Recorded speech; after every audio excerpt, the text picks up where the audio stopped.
Hello, Tar Heel Nation. Welcome back to another UNC Hoops Talk podcast. I'm your host Dan DeWitt, and it's been a little bit of a woozy since the last podcast. Last week, wanted to do a post game one and just wasn't feeling up for it, and of course we lost. So that didn't help, and just been busy. But won't get into those details. I got to make this one quick as well, but I did want to get back on the podcast. And just wanted to get some thoughts as well. So if you are listening to this later on, hit me up on Twitter, Instagram, comment on the YouTube channel, wherever it is you're listening. Contact me. And how you feeling about the Tar Heels right now? I believe we podcasted after the Georgia Tech loss, heading into the Duke game. But if you count that Georgia Tech game, it's I think I had said we've lost.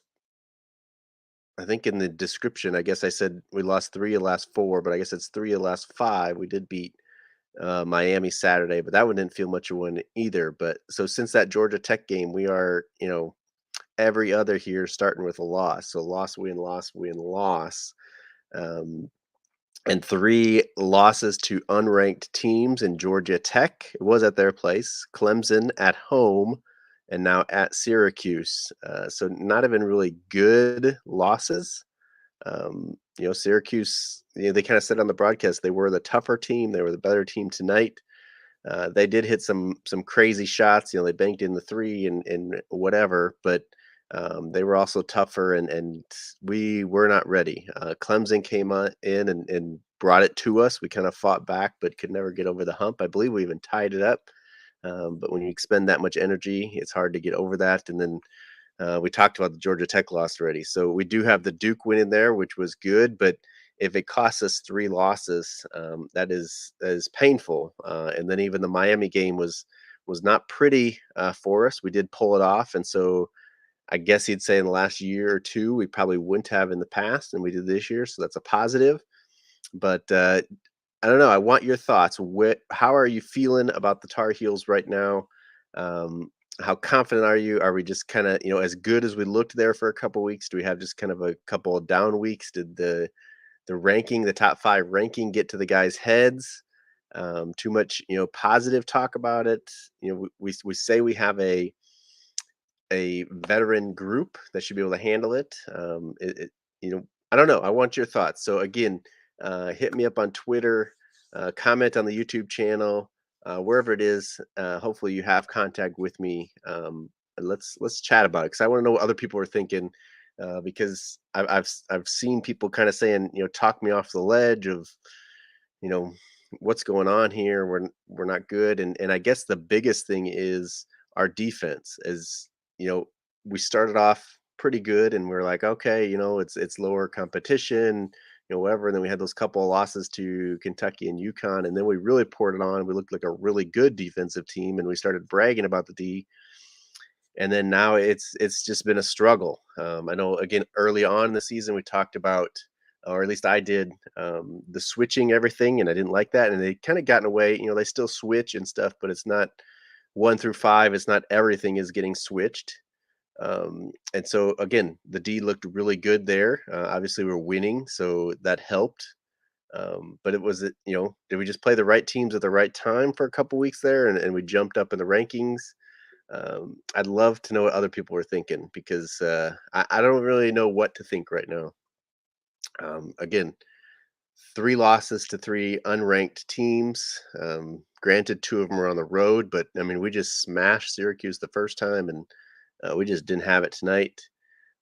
Clemson came into our place and took it to us. I know we beat them at their place, and it wasn't. I mean, it was a good game. We beat them by 10, probably a little bit closer than the score suggested. But for them, again, we only lost by 4, but they really took it to us early, and we had to really fight back to even get into that one.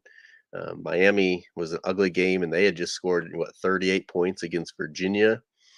And I guess that is a positive about tonight. If we wanted to take anything out, is Virginia did lose tonight to Pittsburgh, and so I believe we still are at the top of the ACC. I'm going to look that up really quickly here. if I can. So I believe I don't know if this will be updated for tonight or not. This is we're 11-3. Duke is 11-3 as well. So I think that's updated because those should be our only three conference losses. These last three to Georgia Tech and Clemson and Syracuse. So we're tied with Duke at the top. We have the tiebreaker going head to head, but obviously we still play them. And the rest of our schedule is not easy as well. We still play Virginia as well. Um, and Let's see who else we got. We got Virginia Tech on Saturday. So obviously, we'll talk about that one a little bit here. Hopefully, I do got to get this one off quickly here. Virginia Tech is Saturday, ACC Network, 2 p.m. Eastern tip, and then we do get a full week off, so that'll be helpful going into play Virginia at their place. Then we got Miami at our place, another state game. Hopefully, Notre Dame is a nice breather, and then we end up in Durham playing Duke before tournament play starts. So I mean, I guess you'd say Notre Dame, we would expect to win. State's at home, so hopefully Miami's at home, so hopefully Virginia Tech's at home, so hopefully. But really, you're looking at we struggle at Virginia. If we say we win those home games, we're 4-2 here to end uh, the regular season, and so that would put us at what 15-5, which is good. It's got to be top three for sure in the ACC. Hopefully, it would be a tie for the AC, for first in the ACC. I don't know what Duke's rest of their schedule looks like. I don't know what Virginia's. Obviously, we play Virginia in there, so yeah, I don't know. Wanted to get some of your thoughts. So I don't know if that's Maui or Mall. Hornet says the team peaked too early. So that's kind of what I'm wondering is, do we think that they peaked early and now this is the true team, or is that the true team and they got a little full of themselves and this is kind of a wake up call? Louis Moore or Lewis Moore says the one seed is gone. I agree with that. I was going to say that before as well. Or I've thought that, or at least to myself. I don't think, especially again, it's not even that we have three losses in conference or that we have these. It's the teams that we've lost to here. When you're looking at the landscape of college basketball as a whole nationwide, I don't think we get a one seed anymore. I guess maybe if we win out, if we beat Virginia at their place, we beat Duke at their place. If we ran through the ACC tournament and won the ACC tournament, I guess there's a slight chance we could, but yeah, very likely don't get a one seed anymore. So yeah, I don't even know what I think completely. I don't know if it is that we peaked too early. I do know, like again, I don't like how our defense has looked. I mean, we actually shot the ball. I didn't pull up all of the box scores for tonight because I didn't even really want to talk about individual scores. I want to talk about kind of the state of UNC basketball right now. But we actually shot, I think, in the 40s for the three from the 3 point line tonight. Cormac was actually 4 for 9. I believe RJ Davis was 4 for 10. So those are, and we shot somewhere in the 40s for it. Elliott hit another one. And so I don't even know what the issue is like offensively. Obviously, defensively it's not been good. And rebounding, I don't know if we out rebounded or not, but we definitely gave up too many rebounds, too many turnovers. I think we ended up with 10, which isn't horrible, but it's just kind of all of it combined. And the other thing I thought about even before tonight, I know it was a little bit better in Miami, but we can never get RJ and Baycott going at the same time. I don't know what it is. I don't have a solution for it. But obviously, we talked about kind of Baycott's production being down there for a little while. Duke game, he was better, but then they kind of face guarded and shut RJ down quite a bit. And then the game after that was what Clemson. Baycott was really good. RJ was not super. Um, Maybe it was Miami. They were both. I mean, yeah, I think it was Miami. They were both decent. RJ had like 25, and then Baycott had like 10 and 15. So that's solid. Again, I didn't pull up tonight's, but it feels like we just can't get them both on the same page at the same time. And I don't know if that's our issue. It's like we can't decide between going inside and settling outside. Tonight they played a bunch of zone, and even though that we did hit 40% for three, there was a lot of open ones, a lot of looks that we either didn't take or just completely missed. And then we were not rebounding like we were early as well. So, um, yeah, tell me how I say. I think it's Maui Hornet. Says I love Baycott, but he has to dominate this game. Syracuse has no size inside, and he looked disinterested. I mean, I wouldn't say he was disinterested, but for whatever reason too, he would catch it in the middle, and then he was just looking to pass it out. He was not looking to go at the rim or even shoot. I mean, if he had a little 5 footer in there, he wasn't looking to shoot those. It was pass out, and a lot of times it would be kick out to RJ, kick out to Elliott, whatever it is, and it'd go right back into him because he was so open in there. But for whatever reason, he wasn't attacking. Um, he says too many times he's looked that way this year, and I mean, over his career, we've had the issue of him missing bunnies and stuff like that. But yeah, this tonight was more. I don't know, just and I don't know why I would be flustered by this zone because, especially under Roy, but even recently we have dominated Syracuse in the zone, and we had great looks. We had people open, getting it to the middle of the lane. Like I said, even Baycott was open in there, but then he just didn't look to attack. He didn't look to do anything with it. But we got Cormac in there, and he, dumped it down to the baseline for a Baycott dunk, or you know, I don't know. I feel like we got the right looks. We didn't knock stuff down. Obviously, we didn't start the game off well. That gave them confidence. I think if we would have came out strong, it would have really hindered them quite a bit with the way we beat them last time. And then if we would have started that way, but they started off on fire, knocking down shots, and then we just never responded. And it was a uphill battle from there. And we actually got over hump. That's what's crazy about this one is we got over the hump and got the lead back, and then we just relinquished it a couple of times really quickly, which is disappointing to say the least. But yeah, I named this one back on the roller coaster. If you probably don't remember and recall this, but I feel like every year, I know kind of every year for the past 3 years at least, at some point in the season, I kind of have something about a roller coaster part of the season, and I feel like we're kind of there right now. I titled this one "Back on the Roller Coaster," and like I said, we have now lost one, and lost. And again, hopefully, because we are a veteran group, we are a talented group. We've seen what this team can do. Hopefully, we can figure it out. If you remember what it was, the Georgia Tech game right before Duke, they had the 2-hour players only meeting in the locker room when they got back home. I don't know if we need another one of those or how effective another one of those would be. Obviously, you can only go to the well so many times before it dries up, but um, yeah. I hope this team can figure it out because they were a lot of fun to watch, and like they again that gives us the hope we had through that tournament run a couple years ago, the hope we had going into last season. It's like at some point it's going to turn on. We just thought even through last year, like at some point it's going to turn on. We've seen it this year. We know it's there. Um, I don't know. The Maui Hornet says he thought Jalen's should have got more minutes. I think people have been saying that even for a couple of games of like he's given us solid minutes, but just never really gets extended minutes for whatever reason.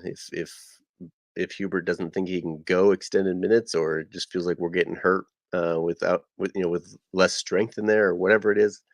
Um, the bench has been cut, and he says that as well.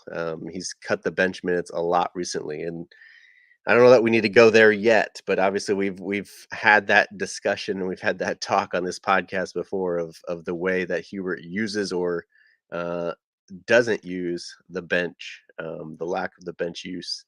And so I don't know that we want to go there yet, but I've noticed it as well. Jalen Withers have been cut. Obviously, Seth was out for injury. He got minutes again tonight, but that meant we didn't see Paxton Wojcik at all tonight, which some people are kind of okay with. I think he played pretty good last couple of games in Seth's absence. But yeah, you'd think if he can get those minutes, and obviously he needs to with Seth out, but it's like, why can't he get a couple minutes when Seth's healthy? Give guys some breathers. Again, RJ's been run a lot of minutes. At some point, you kind of think Elliott will hit a little bit of a wall. Maybe some people think he has a little bit. I think, he knocked down 2 threes. Last game was what 2 for 6 or something like that. He knocked one down tonight.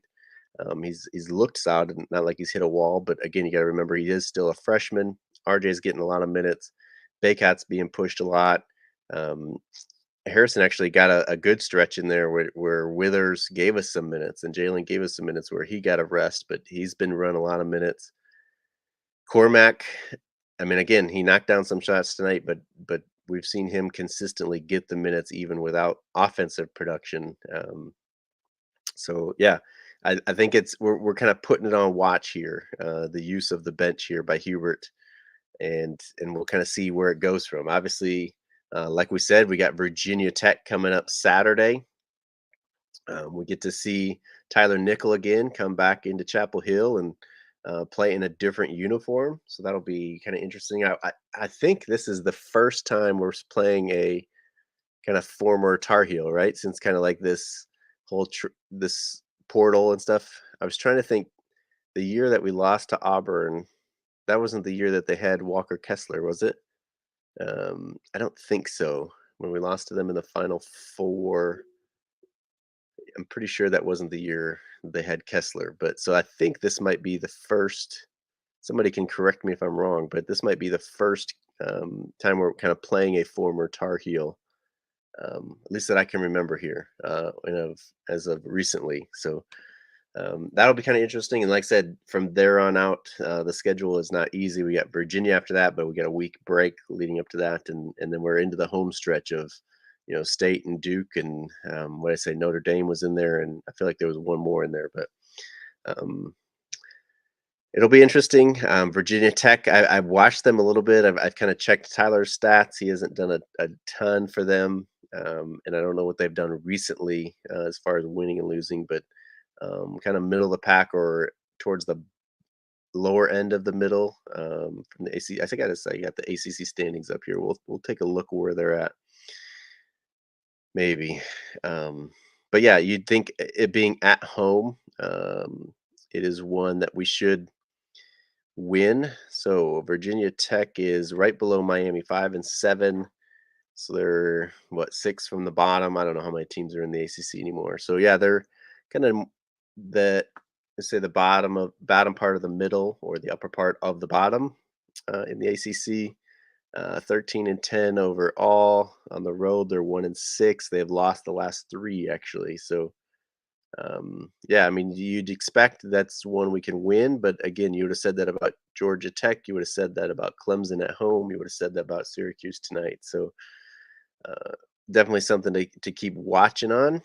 And obviously keep cheering for the Tar Heels. I hope that you'll stay tuned here. I know, again, I've not been regular. Life has gotten crazy. I don't want to give too many excuses, but it's been tough to get on here. But I guess need a little bit of therapy tonight. So I hope that as you listen to this, it's maybe a little gives you something to think about, gives you maybe a little therapeutic release as well.